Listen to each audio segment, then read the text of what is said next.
এবং আমরা দেখছি যে অন্তর্বর্তীকালীন সরকারের সময় উপদেষ্টারা ছিলেন অনেকেই, তারা আমার কলিগ ছিলেন।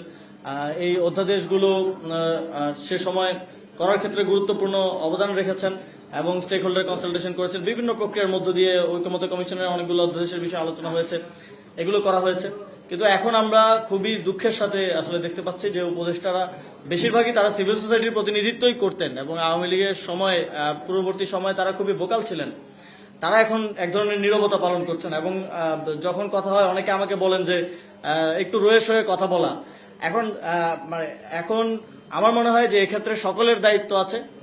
আপনারা এই গণঅভ্যুত্থানের ফলে শত শত হাজার হাজার মানুষের জীবন দানের ফলে উপদেষ্টা হিসেবে সে সময় দায়িত্ব পেয়েছিলেন, কাজ করার সুযোগ পেয়েছিলেন।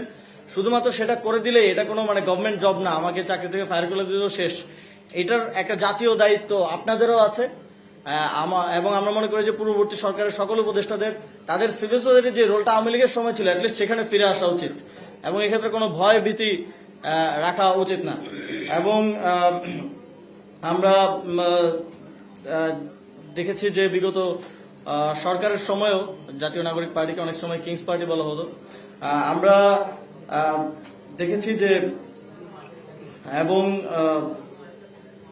আমরা দেখছি যে বর্তমান সময়ে আবার সরকার যে যে প্রক্রিয়াগুলো অবলম্বন করছে, আমরা ইতিহাসে বিভিন্ন সময় কিংস পার্টি যেভাবে গঠিত হয়েছিল, জাতীয় পার্টি হয়েছিল, বিএনপিও হয়েছিল, যেই প্রক্রিয়ার মধ্য দিয়ে হয়েছিল সেই প্রক্রিয়াগুলোই আবার অনুসরণ করা হচ্ছে। এই যে প্রশাসক বসানো থেকে শুরু করে এগুলো খুবই পরিচিত প্রক্রিয়া, এর মধ্য দিয়েই একটা স্বৈরাচারের জন্ম হয়।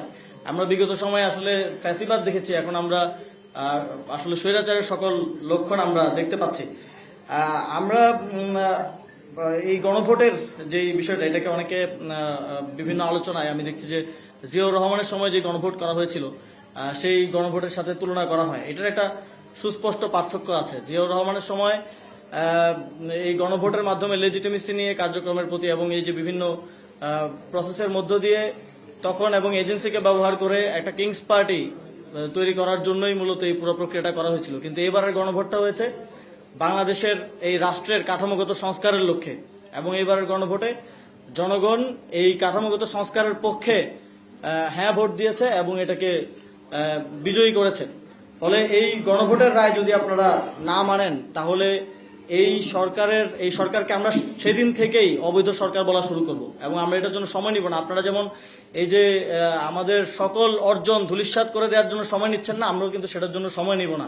আপনারা যেটা বলছেন যে অনেক সময় আপনারা বলেন, বিভিন্ন ইন্টারনাল আলোচনায় বলেন যে 15 বছরের অভ্যুত্থান হবে না, 20 বছরের হবে না।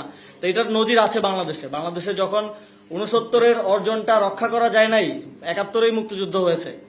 তো আবার 24-এর অর্জন রক্ষা করা না গেলে আবার 26-27-ও এরকম কোনো ঘটনা ঘটে যেতে পারে।